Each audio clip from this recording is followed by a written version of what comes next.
बिहार के सम्मानित पत्रकार बंधुओं, हम आपका स्वागत करते हैं। जैसा कि अभी आपने प्रवर गौ सेवाधीश देवेंद्र पांडे गोप जी से हमारी गो संकल्प यात्रा के बारे में सुना, वो पूरी हो चुकी है। पटना से ही भगवान महावीर का दर्शन करके हमने ये यात्रा प्रारंभ की थी और आज प्रातःकाल 5 बजे भगवान महावीर का दर्शन करके उनकी परिक्रमा करके ये यात्रा हमने संपन्न की है। इस यात्रा में बिहार को बहुत नज़दीक से देखने का, बिहार के लोगों से हार्दिक संवाद स्थापित करने का हमें सुअवसर मिला। बिहार के बारे में पहले भी हमारे मन में अच्छे भाव थे, लेकिन इस यात्रा के बाद हमारे उस भाव में बहुत बढ़ोतरी हुई है।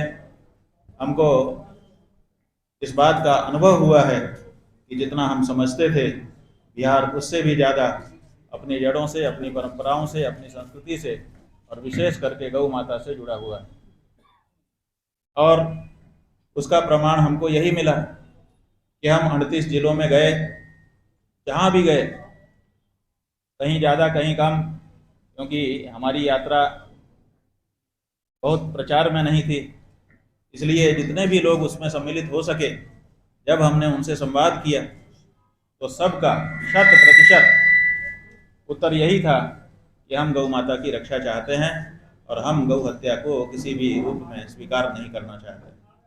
इससे हमको बहुत बल मिला है और हम चाहते हैं कि बिहार का ये संदेश पूरे देश में जाए और पूरे देश के सनातनी, पूरे देश के गौ भक्त, पूरे देश के गौ प्रेमी, पशु प्रेमी, पूरे देश के वे लोग जो भारतीय संस्कृति, सभ्यता और धर्म से स्नेह प्रेम करते हैं, श्रद्धा रखते हैं, वो अपनी भारत की प्रतीक गौ माता की रक्षा के लिए खड़े हो जाएं। अभी कुछ पत्रकारों ने हमसे बीच बीच में पूछा था कि आप बताइए क्या कारण है कि गौ हत्या नहीं रुक रही है। तो हमने बिहार भ्रमण के दौरान जो समझा, उससे एक शब्द उभर करके आया है और वो शब्द है उस्तरा। उस्तरा तो आप जानते ही हैं,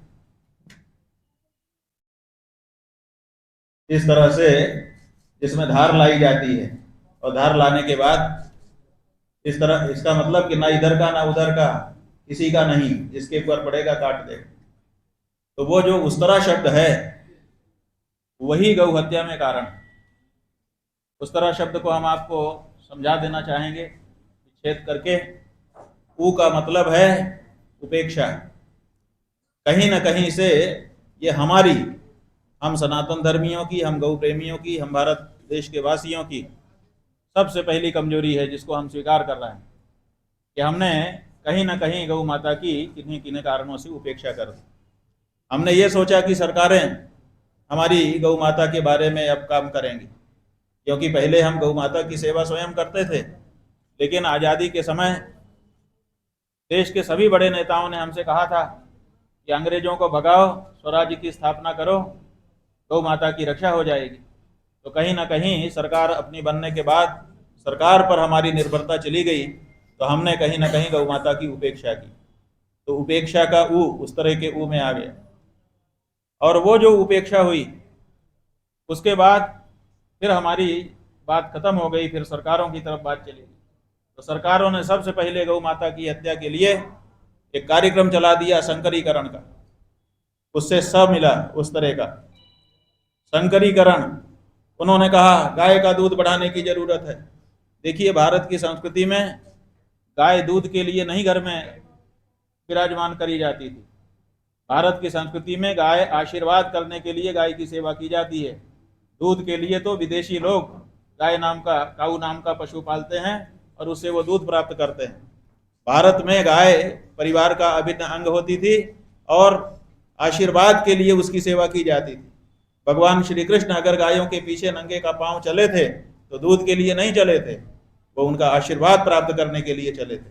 और इसी तरह से गोविंद सिंह जी, गुरु गोविंद सिंह हों, या फिर हमारे बड़े बड़े आचार्य हों, शंकराचार्य हों, या फिर धर्म सम्राट स्वामी कृपात्री जी महाराज जैसे लोग हैं, उनको दूध की बात नहीं थी कि दूध के लिए वो गौ रक्षा करना चाहते थे।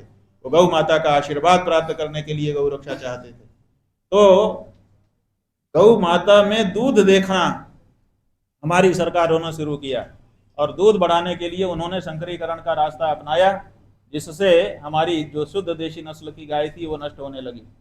तो उपेक्षा के बाद संकरीकरण दूसरा वो कारण बना जिसके कारण गाय समाप्त होने लगी। उसके बाद ता का मतलब है तस्करी। हमारे नेताओं ने चालाकी क्या की कि उन्होंने भारत देश के अंदर गौ रक्षा का कानून नहीं बनाया।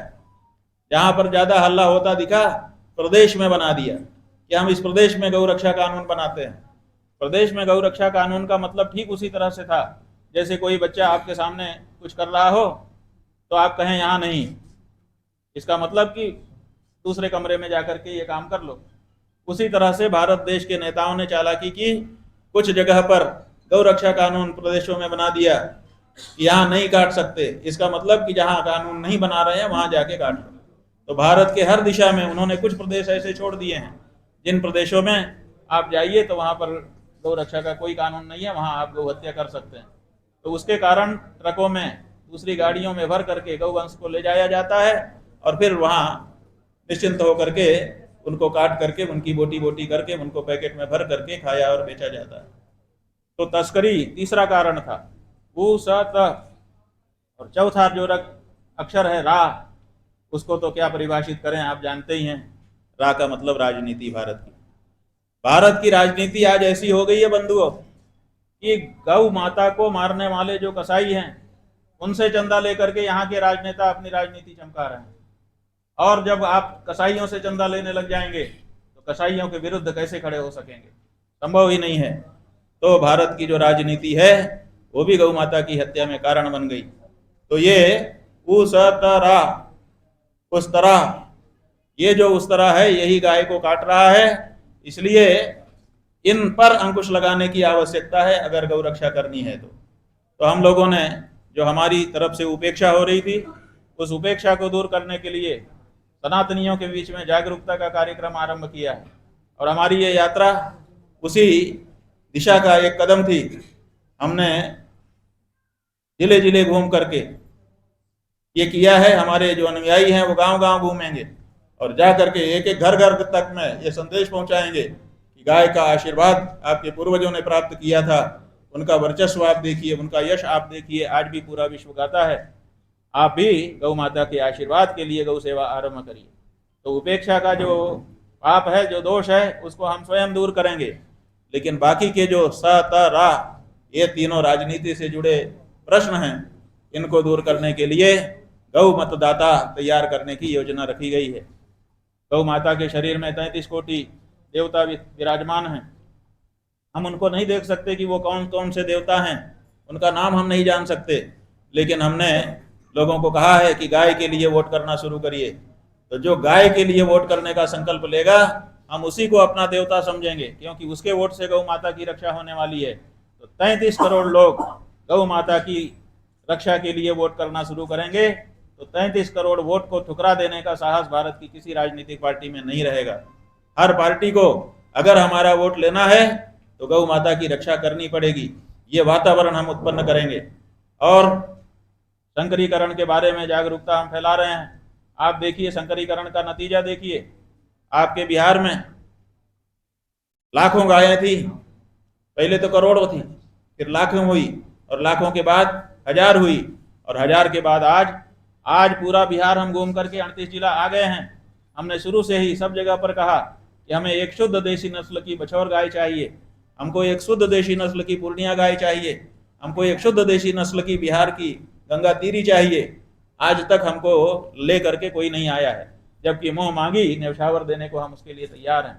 जो मांगेगा वो देने के लिए तैयार हैं। शुद्ध देशी नस्ल की ये 3 गाय ला दे जो हमारे बिहार की पहचान रही। लेकिन आज आपके बिहार में एक भी शुद्ध देशी नस्ल की गाय नहीं खोजने पर मिल रही। तो ये जो परिस्थिति हो गई है, उस परिस्थिति को रिवर्स लाने के लिए, फिर से वापस अपने उस युग में जाने के लिए जिस युग में गाय हमारा धन हुआ थी, गो धन गज धन बाज धन, ये जहाँ पर हमारा गाय धन सबसे पहले गिना जाता था, किसके पास कितनी गाय हैं यही देख करके लोग उसकी संपन्नता का अनुमान लगा लिया करते थे। आज उसी देश में हम गौधन से वंचित हो रहे हैं। हमारे गुरु गोविंद सिंह जी दुखी थे, वो कह रहे थे देवी जी के पास जा करके तपस्या करके, जब देवी जी प्रकट हुई, बोली बोल क्या मांगता है, तो गुरु गोविंद सिंह जी ने क्या मांगा, राज मांगा कि पाट मांगा? उन्होंने नहीं मांगा, उन्होंने कहा माँ ऐसा वरदान दे गौ घात का दुख जगत से मिटाऊं, गौ घात का दुख मैं जगत से मिटा देना चाहता हूँ। लेकिन आज गुरु गोविंद सिंह जी की आत्मा, हम इसलिए उनका स्मरण कर रहे हैं क्योंकि ये पटना उनकी जन्मस्थली है। आज गुरु गोविंद सिंह जी की आत्मा तड़प रही है कि जो मुहिम मैंने आरंभ की थी आज भी वो अधूरी है, आज भी गौ माता की हत्या इस देश में हो रही है। तो इसलिए उनके प्रति भी अपनी श्रद्धा समर्पित करने के लिए, अपने पूर्वजों के प्रति अपनी श्रद्धा समर्पित करने के लिए अनेक शंकराचार्यों, धर्म सम्राट स्वामी कृपात्री जी महाराज आदि महापुरुषों के चरणों में अपनी श्रद्धा समर्पित करने के लिए आवश्यक है कि हम सभी सनातनी हिंदू इस समय खड़े हो जाएं और जो राजनीति हमारी गौ माता की हत्या के लिए कारण सिद्ध हो रही है उस राजनीति को उठा करके बाहर फेंक दें, कूड़े के ढेर में फेंक दें और शुद्ध सनातनी राजनीति की भारत देश में प्रतिष्ठा करें, जो भारत को भारत बना सके। बंधुओं, परिस्थिति ऐसी हो गई कि जब हम बिहार आए थे तो ये सोच करके आए थे कि जब हम वहाँ जा करके ये कहेंगे, जब हम केवल गौ प्रत्याशी को, गाय के लिए जिसने शपथ पूर्वक उद्घोषणा की है उसी को वोट करेंगे, तो कोई ना कोई तो पार्टी भारत में होगी जो कहेगी कि भाई अब हमारे वोट भी जाने वाले हैं, अभी कम से कम हम खड़े हो जाएं। तो कोई ना कोई पार्टी खड़ी होकर के घोषणा करेगी कि नहीं नहीं शंकराचार्य जी, नहीं नहीं मेरे सनातन धर्म के बंधुओं, नहीं नहीं मेरे भारत देश के नागरिकों, अभी हम हैं, हमसे कोई गलती हो गई है तो उसको माफ करिए, अब से कम हम संकल्प ले रहे हैं, अब से कम से हम वचन दे रहे हैं कि हम इस बारे में काम करेंगे। लेकिन दुख की बात है कि 1 महीने से ज़्यादा का समय, 33 दिन लगभग हो रहे हैं, हम यहाँ पर हैं, लेकिन कोई भी मुख्य धारा की पार्टी सनातनी जनता की भावना को मलहम लगाने के लिए, उनकी पीड़ा को थोड़ा सा कम करने के लिए भी आकर के खड़ी होकर के ये बोलने के लिए तैयार नहीं हुई कि हाँ हम गौ माता की रक्षा करेंगे। उसमें भारतीय जनता पार्टी भी सम्मिलित है, उसके मुंह से भी ये बोल नहीं फूट रहे हैं कि हमने तो इसी नाम पर इतने दिन से राज किया है, हमको आप क्यों इग्नोर कर रहे हैं। वो हमारा कार्यक्रम कैंसिल कराने के लिए, जो लोग हमको रुकाने के लिए, जो लोग हमारी सभा कराने के लिए, जो लोग हमारे आने जाने की व्यवस्था करने के लिए आगे आ रहे थे, उनके पास पहुंच जा रहे थे और उनको डरा धमका रहे थे। लगभग सबने हमको बताया कि हमारे ऊपर बहुत दबाव है। कई लोगों ने तो कार्यक्रम कैंसिल करके हमारे चरणों में क्षमा मांगी कि हमारे ऊपर बहुत दबाव है, हम क्या करें। तो ये रास्ता तो वो अपना रहे थे, लेकिन वो रास्ता नहीं अपना रहे थे जिससे हम खुद उनको आशीर्वाद देने के लिए मजबूर हो जाएं। तो ऐसी परिस्थिति में हमारे सामने ये मजबूरी हो गई कि हम मतदाताओं को संकल्प करा रहे थे कि आप गाय के लिए ही वोट करेंगे, गौरक्षा के लिए वोट करेंगे, क्योंकि बिजली पानी सड़क जाने किन किन नामों से पहले वोट कर चुके हैं आप। गौ माता की रक्षा के लिए कभी वोट नहीं किया, आप गौ माता की रक्षा के लिए वोट कर दीजिए ताकि गौ रक्षा हो। तो सब लोग तैयार हो रहे थे, संकल्पित हो रहे थे। लेकिन अब जिस दिन वोट होगा उस दिन उनका वोट लेने के लिए कोई प्रत्याशी भी तो होना चाहिए। जब कोई पार्टी आई ही नहीं तो हमारे सामने ये मजबूरी हो गई कि बिहार के जितने भी विधानसभा क्षेत्र हैं, हर विधानसभा क्षेत्र में हम एक एक प्रत्याशी गौ प्रत्याशी के रूप में खड़ा करें, ताकि जो लोग गौ माता के लिए वोट देना चाहते हैं वो लोग उस प्रत्याशी को अपना वोट दे करके गौ रक्षा का पुण्य प्राप्त कर सकें। हमने एक बात ये भी बताई है जो धर्मशास्त्र सम्मत है, वो ये है कि हम सनातन धर्मी कुछ भी करते हैं, कोई भी कदम उठाते हैं तो ये विचार करते हैं ये जो हमारा कदम है इससे पुण्य उत्पन्न होगा कि पाप उत्पन्न होगा, ये हमारा कर्म शुभ होगा कि अशुभ होगा। क्योंकि शुभ होगा तो हमको शुभ फल मिलेगा, अशुभ होगा तो हमको अशुभ फल मिलेगा। पुण्य होगा तो स्वर्ग मिलेगा, पाप होगा तो नरक मिलेगा। तो हम वोट देने जा रहे हैं, तो वोट देने से क्या होगा, पुण्य पैदा होगा कि पाप पैदा होगा। तो शास्त्रों में ये लिखा हुआ है कि दान देने से नहीं होता है, सत्पात्र को दिया कि कुपात्र को दिया उससे फल का अनुमान होता है। तो अगर हम सत्पात्र को वोट देंगे तो हमको पुण्य मिलेगा, अगर हम कुपात्र को वोट देंगे तो हमको पाप मिलेगा। अगर हम किसी ऐसे प्रत्याशी को वोट देंगे जो गौ रक्षा के लिए शपथ पूर्वक उद्घोषणा करके खड़ा है, तो हमको मतदान करने से पुण्य मिलेगा। और अगर हम किसी ऐसी पार्टी को वोट करते हैं, ऐसे प्रत्याशी को वोट करते हैं जो इस बारे में कुछ नहीं बोल रहा है, मतलब मक्कार है, वो चाहता है कि जैसे 78 साल से हम करते चले आए हैं वैसा ही आगे भी करते रहेंगे, गौ हत्या करवाते रहेंगे और चंदा लेते रहेंगे और छूट दिए रहेंगे, ऐसे प्रत्याशी को अगर हम वोट देते हैं तो हमको पाप लगेगा। कौन सा पाप? गौ हत्या का पाप। और गौ हत्या का पाप सनातन धर्म में बहुत बड़ा पाप बताया गया है। तो पाप के भागी लोग ना बने, बल्कि गौ रक्षा का पुण्य प्राप्त करने का मतदान के माध्यम से उनको अवसर मिले, ये सीख हमने उनको दी है।